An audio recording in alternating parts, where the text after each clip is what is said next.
네, 박지현 공동비대위원장의 쇄신 요구로 민주당이 내부 분란을 겪고 있는데요. 지금의 이런 상황, 이분은 어떻게 지켜보고 있는지 좀 궁금합니다. 바로 우상호 더불어민주당 의원인데요. 전화 연결해서 이야기 나눠보도록 하겠습니다. 나와 계시죠? 네네, 안녕하세요. 안녕하세요, 의원님. 의원님 같은 경우는 대표적인 586 의원 아니십니까? 그리고 차기 네, 총선 또 불출마도 이미 그러니까 일찌감치 선언을 하셨기 때문에 특히 네, 궁금한데요. 네. 박지원 위원장이 지금 586 용태를 주장하고 있는데 어떻게 받아들이세요? 그 뭐 어제 오늘 들은 얘기가 아니어서 새로운 얘기는 아니죠. 제가 불출마 선언한 것도 이제 그런 반응에 대한 저의 대답이었는데 음, 그 정치인들을 좀 개인 평가를 해서 네. 문제가 있는 분들을 걸러내는 것은 정치권에서 당연한 자정 기능인데요. 음, 특정 세대 전체를 통으로 물러나라고 하는 것은 음, 정합성도 떨어지고 네. 좀 불합리한 얘기죠. 그래요. 더군다나 이제 지금까지 대한민국 정치에서 특정 세대를 몽창 드러낸 적이 있습니까? 네. 전 세계 어느 나라가 그렇게 합니까? 음, 그래서 음, 좀 이분들이 기대에 못 미친 행동을 했다 그러면 이제 그런 분들을 대표적으로 좀 물러나게 하는 일은 가능하겠죠. 근데 네. 특정 세대를 다 드러내는 일은 음, 가능하지도 않고요. 특히 음, 이제 이번 선거에서는 지금 이제 요 세대에 해당하는 후보자들이 많이 나가 있잖아요. 네. 그러면은 비대위 차원에서 공천을 해놓고 물러나라고 할 수는 없는 거 아니겠어요? 음, 그분들이 선거를 좀 어떻게 치르겠어요? 그래서 음, 선거 이후에 당 쇄신에 관한 얘기를 할 때, 우리 비대위원장께서 좀 부적합하다고 생각하는 정치인들을 예를 들어서 이제 얘기해 주시면 음. 당이 이제 그때 논의를 할 수는 있겠죠. 선거 때는 좀 부적절한 것 같아요. 네. 선거 때 이야기하는 건 아무튼 네. 박지원 위원장도 뭐 다 네. 나가라는 게 아니라 새 시대와 발맞추기 좀 어려운 분들도 있지 않느냐 뭐 이런 취지로 이야기를 했다고 하는데요. 그러니까 이제 그런 분이 누군지를 좀 특정하는 게 좋지.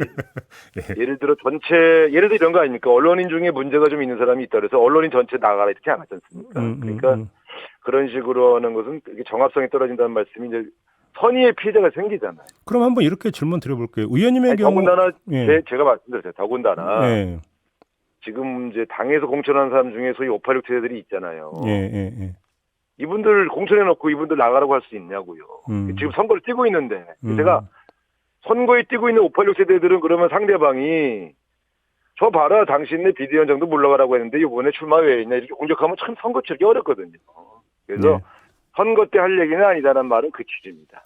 뭐 이재명, 저한테도, 저한테도 물어보셔도 네, 이제 선거에 우리 후보들이 불리하니까 음. 그 정도로 하시죠. 제가 대답게 했지 않습니까? 아니 뭐 저는 지금 의원님께 특정 답변을 끌어내기 위해서 질문 드리는 건 아니에요.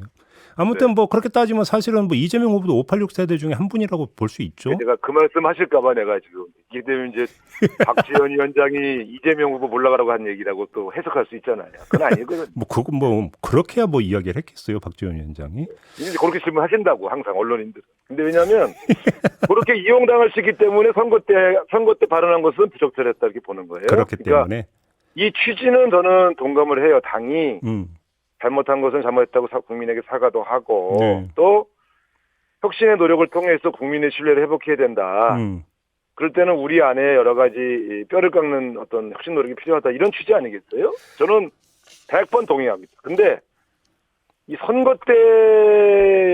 선거운동이 항상 진행 중일 때 할 수 있는 문제가 아니라 선거 훨씬 전에 했거나 지금 선거가 진행되고 있으면 약속을 하고 선거 후에 하거나 이제 이랬어야 된다는 얘기죠. 알겠습니다. 왜냐하면 그러면 결과적으로 분란이 돼버렸죠. 그럼 범위를 이제 그 박지원 위원장의 발언은 논외로 치고 한 네네. 번 더 크게 여쭤보고 싶은 게 있는데요. 사실 네. 586에 대한 문제 제기 내지 비판이 한두 번 나온 게 아니잖아요. 재선 때부터 들었어요. 근데 왜 그렇다고 생각하세요? 왜 우리 사회에서 잊을만 하면 586 얘기를 꺼낸다고 생각하세요, 의원님은? 뉴스거리가 없잖아요. 너무 단순. 아유, 제가요, 네. 이런 겁니다. 저 재선 때부터 물러가라, 586 물러가라는 소리 들었어요. 네. 전 세계 어디가 재선 초반에 물러가라는 소리를 합니까? 근데 음. 일단 보수 세력이 우리를 빨갱이로 몰아서 물러가라고 한 게 초선 때부터 그랬고요. 예. 그 다음에 이제 우리 당 안에 젊은 이제 정치인들이 좀 도전적 문제의식을 가지고 그런 토론을 해보자고 붙은 적이 있고요. 음흠. 그러니까 긍정적인 측면도 있고 부정적인 측면도 있는 겁니다. 예, 그래서 예, 예. 그만큼 저희 민주당에서 586이라고 하는 존재들이 음. 주목을 받고 음. 두각이 일어나고 또 그만큼 또 기대도 있지만 실망도 컸지 않습니까? 그러다 예. 보니까 예.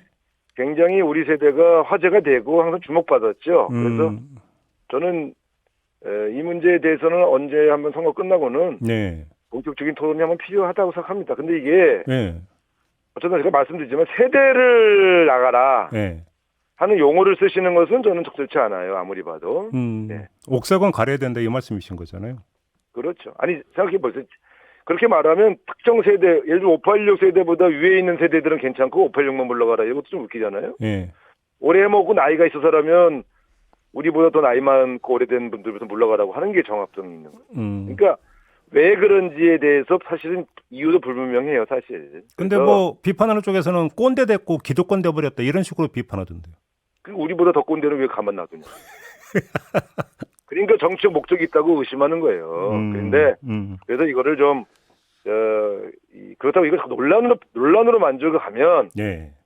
굉장히 나쁜 논쟁들이 돼요.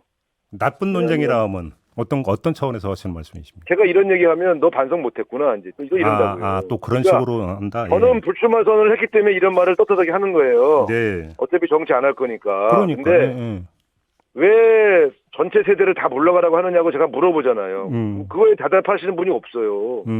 그리고 잠잠하다가 꼭 몇 개월 지나면 다시 또 용태론이 나와요. 그럼 그때 또 제가 왜 전체 세대가 물러가야 되나요? 물어보면 또 그 대답을 안 하세요. 그리고 전체 물러나라는 얘기는 아니다. 또 이렇게 얘기를 하신다고요. 근데 그러면 안 돼요. 그러니까 분명히 586 세대 물러가라 그랬지. 586 중에 누구 물러가라고 안 했잖아요. 근데 그럼 의원님은 왜 또 불출마 선언하셨어요? 그러면 또? 하도 물러가라니까 대표적인 사람 한 명 정도는 좀 이렇게 해줘야 그만 공격을 하겠구나 싶어서 자기 희생 삼아 했죠. 근데 예. 이거 이제 김종배 사회자도 그만하세요. 이 재밌으세요? 당하는 우린 힘들어요. 왜 또 저를 끌어들이세요? 왜 또 저를? 고통스럽고. 네. 그러니까. 네. 네. 저는 정치인이 아니기 때문에. 네, 정치인이 아니요. 이 얘기를 한 10년 이상 들어온 저로서는 얼마나 고통스럽겠어요. 네. 그래요. 다음 이야기로 넘어가죠. 자, 최강욱 의원 징계를 해야 된다는 그런 박지원 위원장의 어떤 그 주장은 어떻게 평가를 하세요? 박지원 위원장 갖고 이렇게 논란을 벌이는 거는 저는 선거에 도움이 안 되기 때문에 답변하지 않겠습니다. 그래요? 네. 그냥 당에서 순리에 따라서 토론해서 정리하면 되는 문제라고 보고요. 네. 저는 선거 때 내부 논란을 많이 만드는 것은 네. 별로 좋은 일은 아닙니다. 그것이 문제가 있든 없든 선거 이후에 정리하는 게 좋겠죠. 지금 다들 정신없이 지금 자기 지역구 선거하고 있는데. 네. 네. 아무튼 그러면 지금 뭐 당에서 나오고 있는 박지원 위원장발 쇄신 요구라는 게 선거에 하등 도움이 안 된다. 정리하면 이런 입장이신가요? 선거 이후에 논의하자 이렇게 말씀하시죠. 선거 이후에 논의하자. 도움이 안 된다는 게 아니고요. 예. 네, 선거 이후에 논의하는 것이 현명하다. 그럼 하나만 더 말씀드릴게요. 왜냐하면 이제 논란이 계속될수록 바닥에서는 나쁘게 활용되니까요. 상대 진영에 의해서 그것을 지금 키울 필요는 없다고 봅니다. 그런데 또 이렇게 이야기하는 분들이 있습니다. 그렇게 이야기를 하면 꼭 선거 뒤에 가면 용두사미로 그러니까 얘기하는 척하다가 다 그냥 흐지부지 돼버리더라. 이렇게 이야기하는 사람들이 있던데 이런 분들한테는 어떤 말씀 주시겠어요? 그러면 선거 이후에 다시 용두사미 안 되도록 얘기하시면 되죠. 그래요. 네. 정치가 어려운 것 같아도 쉬워요. 그래요. 알겠습니다. 뭐 의원님 연결한 김에 몇 가지 정치 현안도 좀 함께 여쭤볼게요. 네네. 지금 후반기 원구성의 이제 핵심 문제가 법사위원장 자리잖아요. 그러니까 전에 이제 그 한참 전 얘기는 하지만 원내대표도 하셨으니까 이 문제 어떻게 풀어야 된다고 생각하세요? 법사위원장은 더불어민주당이 가져야 됩니다. 그래요? 왜냐하면 당시 윤호중 원내대표의 합의 내용, 즉 후반기에 법사위를 국민의힘 쪽에 준다는 합의가 분명히 있었어요. 근데 그 합의 전제가 있어요. 법사위를 상원이 아닌, 그러니까 모든 권한을 가지고 내용까지 점사하고 심사하는 상임위가 아닌 평범한 법사위, 일개 상임위로 개혁한다는 전제가 있었어요. 그 합의문을 보시면 분명히 있습니다. 그런데 그렇게 안 됐잖아요.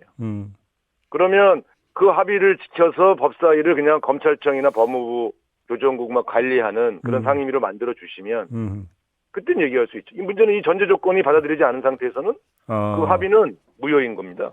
그러면 전제 조건에 대한 합의를 지키지 않고서 그대로 달라? 그런 게 어디 있어요? 분명히 조건이 있었는데.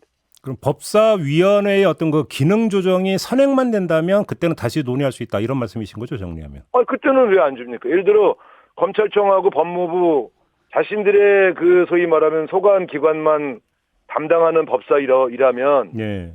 그거 안 줄 이유가 없죠. 근데 지금은 뭐냐면 왜 법사위를 가지고 쟁탈전이 벌어지냐면 법사위가 다른 상임위에서 온 쟁점 법안을 붙잡을 수 있는 권한이 있잖아요. 네.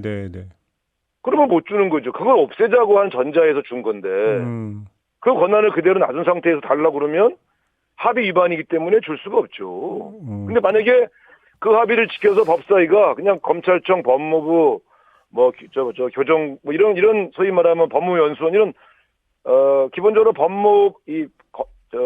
법사위에 해당된 산하기관만 심사하고 그 외에 그냥 자꾸 수정만 해주는 그런 상임위가 된다면 저는 넘겨줘도 된다고 생각합니다. 그렇게. 그러니까. 그런데 지금 전제가 된 걸 안 지켜주고서 왜 약속 안 지키냐 그래서 저는 그래요. 아니 당신들이 약속을 먼저 안 지켰지 않냐. 그럼 그 법안부터 통과시키자. 그리고 가져가라.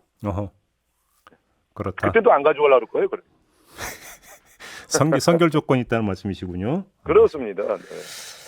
자, 마지막으로 이걸 좀 여쭤볼게요. 그러니까 뭐 오랜만에 의원님 연결했는데 윤석열 대통령의 인사 있잖아요. 네. 뭐 어제도 이제 그 두 장관 자리 다시 이제 또 추가 인선도 있긴 했는데 총평을 좀 해주신다면 어떻게 평가해 주시겠어요? 그냥 정말 그냥 뭐라고 하겠습니까만은 최측근과 친구들 또 너무 서울대 중심의 동창들 챙기는 인사로 전락이 돼버려서 네. 좀 이렇게 야당이 봐도 저 인사는 괜찮은데 뭐 이런 분들이 지금 한 분이 없잖아요. 그래서 좀 이렇게 국민의 기대에는 좀 어긋난 그런 인사인 것 같고요. 네. 최근에 여성들 3분 발표했지 않습니까? 예. 시약처장까지. 예. 그것도 그래요. 좀 뭐냐면 바이든 대통령 방한했을 때 미국 기자가 질문하니까 네. 황급하게 여성 장관 몇 명 더 추가하잖아요. 그것도 근데 예를 들어 교육부 장관에 지금 비교육 전문가가 들어갔잖아요. 행정 전문가가. 네네. 아무리 미국 기자가 지적한다고 이렇게 비전문가를 또 교육부 장관에 임명하고 이것은 좀 제가 볼 때 부적절해 보입니다. 어쨌든 인사청문회 해봐야 되겠지만 전체적으로 윤석열 내각의 무슨 점수 주기가 좀 어려운 것 같아요. 그 김승희 보건복지부 장관 후보자에 대해서 민주당 의원들은 이제 그 문재인 당시 대통령에 대해서 침해 발언한 걸 상당히 이제 심각하게 이제 비판하던데 의원님도 공감하시는 비판입니까? 그분은 원래 우리 당에서 별로 인기가 없었던 분이라 좀 이렇게 사실 전문성은 좀 있는 분인 것 같은데 그래요? 어설프게 정치 싸움을 좀 하셔가지고 그때 아마 그게 좀 저희 당 의원들이 좀 부적절하게 보였던 그런 측면이 있죠. 청문회 때 한번 다시 질문을 해봐야 되겠죠. 그래요. 근데 또 전문성은 있다고 평가를 하시는 거고. 아니 어쨌든 그쪽 관련된 일을 계속 하셨으니까 시약처 차장도 하셨고 그래서 그 내용을 전혀 모른다고는 할 수 없는데 일단 우리 당에서 제 지적하는 것은 이분이 보였던 정파적 태도에서 아주 독설 이런 거 아니겠어요? 네. 그런 문제는 청문회에서 다시 한번 물어봐야 되겠죠. 그래요. 알겠습니다. 자, 오늘 말씀 여기까지 들을게요. 고맙습니다. 네, 감사합니다. 네, 지금까지 더불어민주당의 우상호 의원이었습니다.